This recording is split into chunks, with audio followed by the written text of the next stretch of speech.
So I guess I'm spending my Christmas scrolling through Reddit instead of doing literally anything else because my brain won't shut up and I need to get this out somewhere before I lose it completely. I'm 24 and Eric is 26. We've been together for about a year and 4 months, which I know isn't like decades or anything, but it felt real. It felt like something that was actually going somewhere. We met through mutual friends at this barbecue thing last summer, the one before, and I remember thinking he was one of those guys who seemed too good to be true. Funny, paid attention when I talked, remembered little things I mentioned weeks later, the whole package or whatever. For context about how serious this was, we'd been talking about moving in together after my lease ends in March. Like actually talking about it.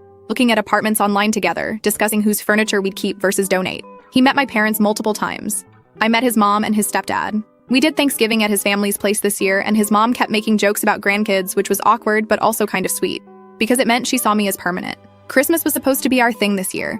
We planned it out like 2 months ago. Christmas Eve, we were going to do this whole thing at my apartment, cook dinner together, exchange gifts, watch movies, the whole cozy couple aesthetic. Then Christmas Day, we'd do the family rounds, his place for brunch and my parents' house for dinner. I was actually excited about it. I bought matching pajama sets for us, which I know is cheesy as hell, but whatever. I thought it would be cute for pictures. So Christmas Eve morning, I'm at my apartment getting everything ready. I'd cleaned the whole place the day before, bought all the ingredients for this pasta dish he loves, had candles and everything set up. I was in a genuinely good mood, which feels important to mention because I wasn't being paranoid or suspicious or any of the things he later accused me of being. I was just happy and looking forward to seeing my boyfriend. Around 2 p.m., he texts me saying his boss called and there's some emergency at his job and he needs to go in. I'm not going to pretend I wasn't disappointed because obviously I was, but I also wasn't going to be that girlfriend who throws a fit about work stuff. Things happen. Emergencies happen. I told him it was fine. We could do everything when he got back. Asked how long he thought he'd be there. He said probably until late, maybe 9 or 10, and that he was really sorry and he'd make it up to me. I said, okay, no worries, just keep me posted. I was bummed, but I figured I'd just push our dinner back and we'd still have the evening together. So I'm sitting there in my apartment that I spent all this time making nice, watching the hours tick by, and I start feeling bad for him. Like here he is stuck dealing with work drama on Christmas Eve while I'm just sitting around feeling sorry for myself. I decided to do something sweet and order him food to his job.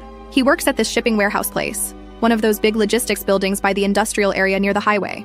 I figured he probably hadn't eaten, and it would be a nice surprise to have dinner show up for him. I placed an order through DoorDash, just stuff from this Mexican place he likes. Burrito bowl, chips and guac, a churro because he has a sweet tooth. I put a note in the delivery instructions saying it was for Eric and to call the number on the order when they arrived, so I could give him a heads up to come outside. I thought I was being such a good girlfriend, honestly. About 40 minutes later, my phone rings and it's the delivery driver. The guy sounds confused and tells me he's at the address, but the whole building is dark and locked up. No cars in the lot, nobody around, looks completely closed. He asks if I'm sure I have the right address. I'm sitting there like, what do you mean it's closed? I double-checked the address with him and yeah, it was right. He said there's not a single light on anywhere, the parking lot is empty, and there's a sign on the door that says they're closed for the holiday. I thanked him and told him to just keep the food and tipped him extra for his trouble. My first thought wasn't even suspicion, honestly. My first thought was that maybe they moved the emergency work to a different location or something. Maybe there was a problem at another building they manage. I don't know, I was making excuses before I even knew I needed excuses. I tried calling Eric, but it went to voicemail. Texted him asking how things were going at work. No response. Called again maybe 20 minutes later. Voicemail again. At this point, I'm starting to feel weird, but I'm still not jumping to conclusions because again, I trusted this man. I thought I knew him. Then I remembered we still had location sharing turned on. Okay, so backstory on that because I know how this sounds. We set up location sharing like 6 months ago for completely normal reasons. I was driving to visit my cousin about 4 hours away, and he wanted to be able to see when I got there safe without me having to text and drive. After that, we just never turned it off. Neither of us really thought about it, it wasn't a surveillance thing, it was just there.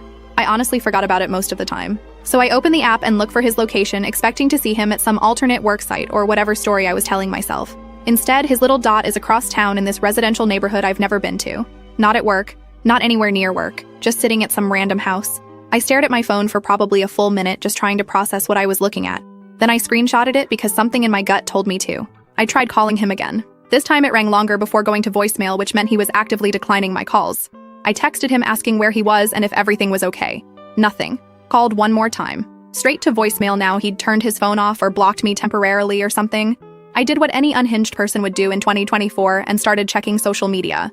I don't know what I was looking for exactly. Proof that I was wrong, maybe. I went through Instagram just scrolling through stories from people we both know. People from his job, his college friends, whatever. And then I found it. This girl, Christine, who's in Eric's MBA program, I'd met her once at some networking thing he dragged me to. She had a story up from what looked like a Christmas Eve party. Living room decorated all nice, people holding drinks, typical holiday gathering. I almost scrolled past it, but something made me look closer. There in the background, holding a red cup and looking real comfortable, was Eric. My boyfriend who was supposedly at work dealing with an emergency. Chilling at a house party with a drink in his hand, looking like he didn't have a care in the world.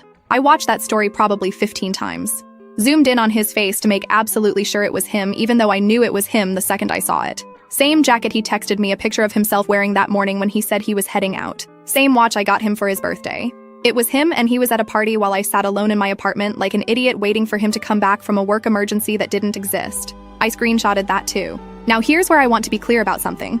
A lot of people would probably say I should have waited, calmed down, confronted him later when I had time to think, and maybe that would have been the smart thing to do. But I was sitting there on Christmas Eve realizing my boyfriend had lied straight to my face so he could go to some party without me, and smart wasn't really what I was feeling. I called him again. This time he actually picked up, which was almost worse because it meant he'd been choosing to ignore me this whole time. His voice was all casual, like nothing was wrong, asking what's up, babe, and I could hear noise in the background, music and people talking. I asked him how work was going, and he said it was fine, really busy, probably going to be another couple hours, lying to me in real time while I could literally hear the party happening behind him. I told him that was interesting because I had ordered food to his job as a surprise, and the delivery guy said the building was completely closed and empty. Dead silence on his end. I asked him if he wanted to try again with a different story. He started stumbling over his words, saying something about how they moved locations last minute and went to his supervisor's house to work on the problem from there, and it was complicated to explain. I told him cool. Is his supervisor's house at whatever the address was from his location, because that's where his phone showed him being. More silence. Then he asked why I was tracking his location like some kind of psycho. I swear something in me just snapped. Here I was with literal evidence that he lied to me. Screenshots of him at a party when he said he was working, and his response was to turn it around and make me the problem for finding out. I told him I wasn't tracking him, we've had location sharing on for months. He's the one who forgot to turn it off before lying to me. And also I just watched Christine's Instagram story, and I could see him in the background at a party, so maybe he should work on his story a little more before he tries to gaslight me. He got real quiet and then started talking to me like I was being unreasonable. He said I was blowing this out of proportion and that it wasn't what I thought.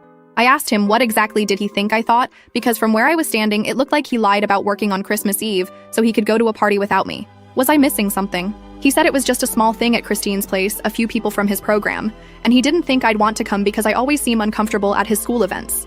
I told him, uncomfortable? Maybe because the one time I went, everyone was talking about case studies and market analysis, and I felt like I was sitting at the wrong lunch table.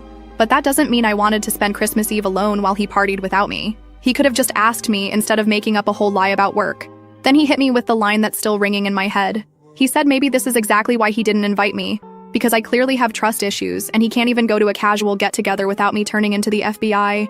He said he's been feeling suffocated lately, and this reaction from me is proving his point. He actually said that to me, that my reaction to catching him in a lie was the problem. I asked if he was serious right now. I asked if he really thought the issue here was me being upset and not him lying to me on Christmas Eve. He said there's obviously something broken between us if I'm checking his location and stalking his classmates' social media, and that maybe we need to rethink this whole relationship because he can't be with someone who's this obsessive and controlling. Obsessive, controlling, me. The person who spent weeks planning a nice Christmas for us.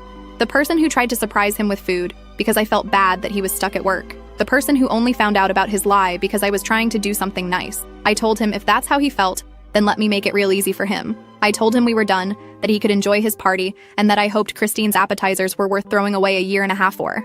I hung up and blocked his number. Blocked him on Instagram, Snapchat, everything. I sat there in my apartment still surrounded by all that Christmas stuff, and I didn't even cry at first. I was just numb and angry and confused about how the night had gone so wrong so fast. Here's why I'm posting this now. Because apparently in the 2 days since Christmas Eve, Eric has been on a full campaign telling everyone who will listen that I ruined Christmas by being a controlling psycho girlfriend. His version of events is that I was obsessively tracking his location, went through his phone, and caused a scene when I found out he was at an innocent gathering with classmates. He's telling people I've always been jealous and insecure and that he's relieved to finally be free from my constant surveillance. My friend Vera texted me asking if I was okay because Eric's friend had been telling people at some New Year's Eve pregame that I had a full breakdown and was threatening to show up at his apartment. I didn't even know what to say. I haven't threatened anyone. I haven't done anything except block him and try to process what happened. Then this morning my mom called me because apparently Eric's mom called her to say she was disappointed in how I treated her son, and that she thought I was raised better than to spy on people and cause drama over nothing. My mom. He got his mother to call my mother about this. I'm losing it a little bit. Part of me knows I did the right thing by ending it immediately. He lied. I caught him. I left. That should be the end of the story. But now I'm being painted as this unstable, crazy ex, when all I did was accidentally discover that my boyfriend was a liar. The thing that's eating at me the most is that I don't even fully understand why he lied. Like, if he wanted to go to Christine's party without me, he could have just said that. I might have been annoyed, but we could have talked about it. Instead, he invented a whole work emergency and made me spend Christmas Eve alone for no reason. Unless there is a reason, and I'm just not seeing it. Vera keeps asking me if I think something's going on with Christine, and honestly, I don't know. I didn't get that vibe when I met her, but I also didn't think my boyfriend would lie to my face about working on Christmas, so clearly my instincts aren't reliable. What I do know is that he hasn't tried to actually talk to me since I blocked him. He's been talking about me to everyone, but he hasn't shown up at my apartment, hasn't tried to reach out through friends, hasn't done any of the things you'd do if you actually wanted to fix things or even apologize. He's just been building his narrative to make sure everyone thinks he's the victim. I saved all the screenshots, the location showing him across town, Christine's Instagram story with him in the background, the timestamps on my texts and calls that show I was trying to reach him for hours while he ignored me. I don't know if any of it matters, but I have it. Also, if anyone knows how to get the smell of pine candles out of an apartment, I'd appreciate that too, because I can't light those anymore without feeling like an idiot. Update. So my mom came over that evening after I posted. I'd been dreading it all day because I knew she'd have questions about the call from Eric's mom, and I wasn't sure if she was coming over to support me or to lecture me about causing drama. My mom is usually pretty reasonable, but she also has this thing about keeping the peace and not making waves, and I was worried she'd been influenced by whatever Eric's mom told her. She walked in and immediately started looking around at my apartment, which still had some of the Christmas decorations up, because I hadn't had the energy to take them down. The matching pajamas I bought for me and Eric were still in their bag on the chair, because I never got to give them to him. She didn't say anything about it, but I could tell she noticed. We sat down and she asked me what happened with Eric. Not in an accusatory way, but in that mom way where you can tell she's trying to figure out the situation before she picks a side. I told her everything, the whole story from the beginning, showed her the screenshots of his location and Christine's Instagram story, walked her through the timeline of me trying to reach him while he ignored my calls. She was quiet for a long time after I finished. Then she said she wished I'd told her this before Eric's mom called because she'd spent 20 minutes on the phone being lectured about how I was spying on her son and needed to learn boundaries. I asked what she said back, and she told me she mostly just listened because she didn't have my side of the story yet, and didn't want to say something she couldn't take back. That kind of stung, honestly. Like, I get why she did it, but the idea of my own mom sitting there listening to Eric's mom trash me without defending me felt bad. She must have seen it on my face because she said she was sorry, that she should have told Eric's mom she'd call her back after talking to me, and that now that she knew what actually happened, she was firmly on my side. She asked if Eric had tried to reach out at all, and I told her I blocked him on everything so he couldn't. She got this look on her face and said something that I've been thinking about ever since. She said she understood why I blocked him, but that it might have been a tactical mistake because now he gets to control the narrative without me being able to respond. She said when one person goes silent and the other person keeps talking, the talking person usually wins in the court of public opinion. I hadn't thought about it that way. In my head, blocking him was taking my power back, but she had a point that all I'd really done was remove myself from the conversation entirely, while he ran around telling everyone his version. I asked her what she thought I should do, and she said she wasn't sure. But maybe I needed to at least have one real conversation with him where I could say my piece instead of just cutting him off. I told her I didn't want to talk to him, that I had nothing to say to someone who lied to me and then tried to make me the bad guy for finding out. She said she understood that, but asked if I was really okay with everyone thinking I was some obsessive stalker girlfriend, when I knew that wasn't true. She said sometimes you have to advocate for yourself even when it's uncomfortable. By the time she left, I was feeling a little better but also more confused because part of me knew she was right about needing to stand up for myself, and part of me just wanted to stay in my apartment and pretend none of this was happening. The next day, which was December 27th, I got a text from Vera saying Eric had shown up at her apartment looking for me. I guess he figured out I blocked him and went to my closest friend assuming she'd know where I was, or be willing to pass along a message. She said he seemed upset and kept saying he needed to talk to me and explain that things got out of hand and he never meant for any of this to happen. Vera asked what I wanted her to do, and I told her to tell him to leave me alone. But then I kept thinking about what my mom said about not letting him control the narrative. And honestly, a big part of me wanted to confront him, not to give him a chance to explain, but to tell him exactly what I thought of him to his face instead of just disappearing. About 2 hours later, there was a knock on my door, and when I looked through the peephole, there he was. Eric. The first thing he said was thank you for agreeing to see him. I told him I wasn't doing him a favor. I was giving him a chance to explain himself before I decided whether to press forward with telling everyone the truth about what happened. I wanted him to know from the start that this wasn't going to be some tearful reunion where I forgave him because he showed up with sad eyes. He asked if he could come in and I said no. We could talk in the hallway. I wasn't about to let him into my space after everything. He started talking about Christmas Eve, saying he knew he messed up and he should have just told me about the party instead of making up the work thing. I asked him why he didn't just tell me then. Like, what was so hard about saying, hey babe, Christine's having a small thing and I want to stop by? He could have even invited me. Or if he didn't want me there for some reason, he could have just said that. That's when he said something that made me want to slam the door in his face. He said he didn't invite me because he knew I'd make it weird. He said every time I went to his school events, I acted uncomfortable. and made him feel like he had to babysit me instead of actually networking and talking to people. He said he just wanted one night where he could hang out with his classmates without worrying about whether I was having a good time or feeling left out. I just stared at him because, wow. First of all, I went to one event with him, and yes, I felt awkward because everyone was talking about business stuff I didn't understand, and he barely introduced me to anyone. I sat there for 2 hours nursing the same drink while he schmoozed around the room, and then on the way home he asked if I had fun, like I was supposed to be thrilled about being ignored at a party full of strangers. And now he was using my discomfort at that one event to justify lying to me on Christmas Eve and leaving me alone. I told him that was such garbage. I told him if he felt like he couldn't bring me to things with his classmates, that was a conversation we should have had months ago, instead of him just deciding to exclude me and lie about it. I said I wasn't uncomfortable because I'm some socially awkward loser.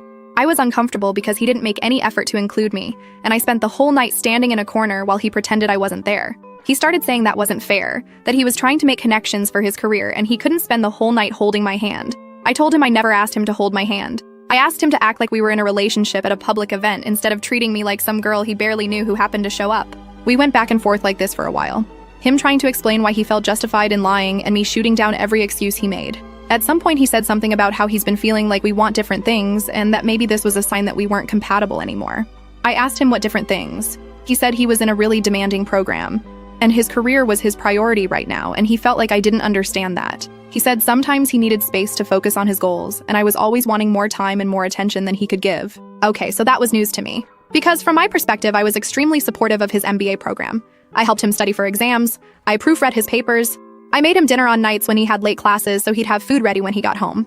I didn't complain when he canceled plans because of group projects or study sessions.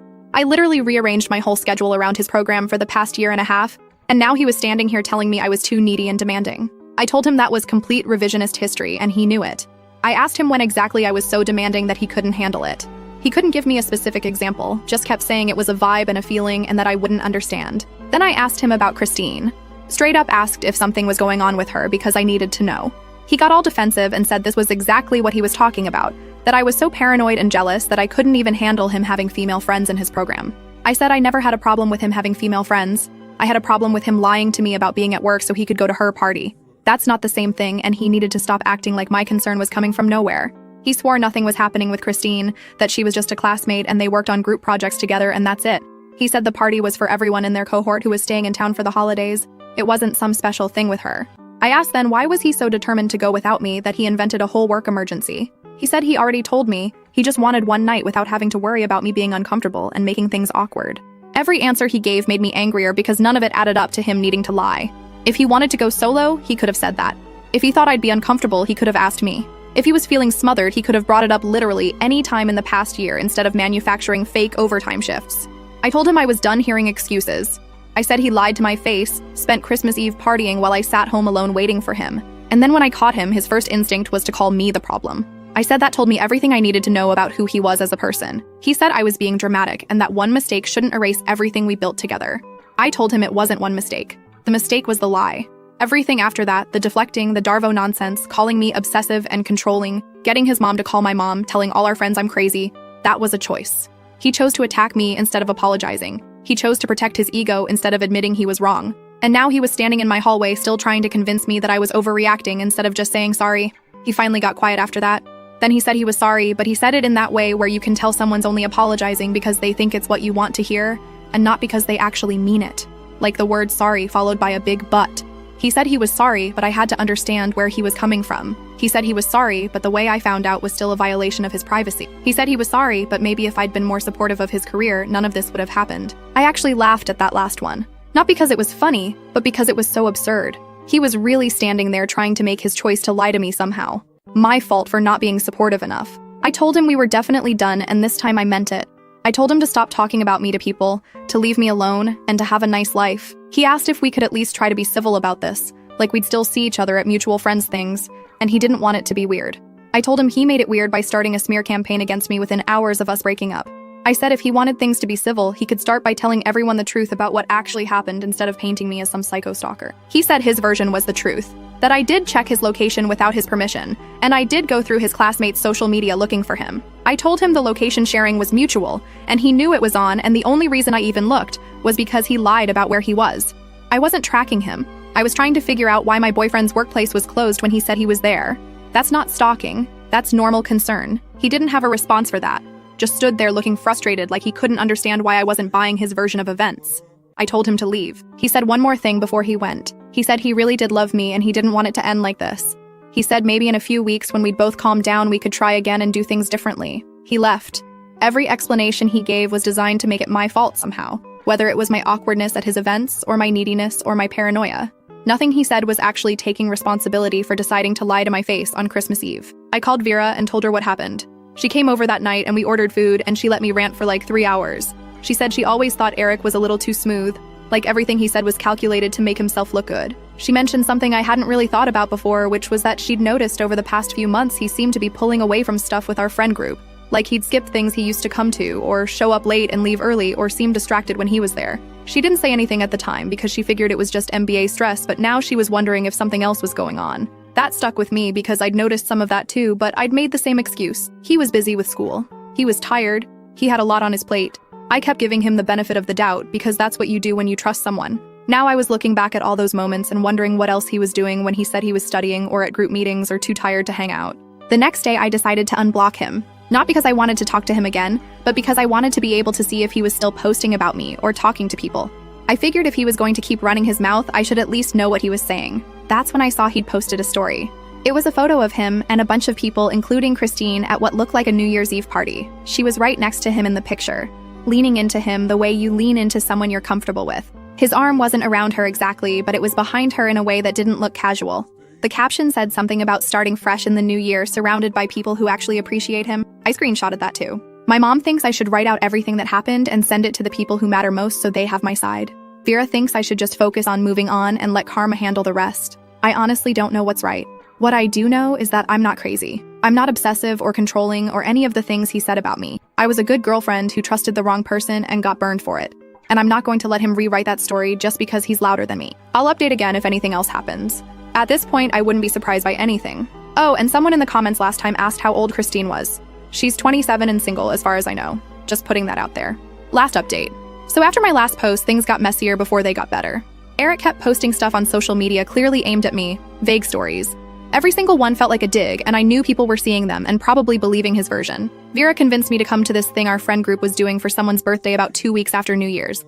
I didn't want to go because I knew there was a chance Eric would be there. But she said I couldn't let him take our friends from me too. She had a point. These were my friends first. I'm the one who introduced him to most of them. And I wasn't about to hide in my apartment while he rewrote history.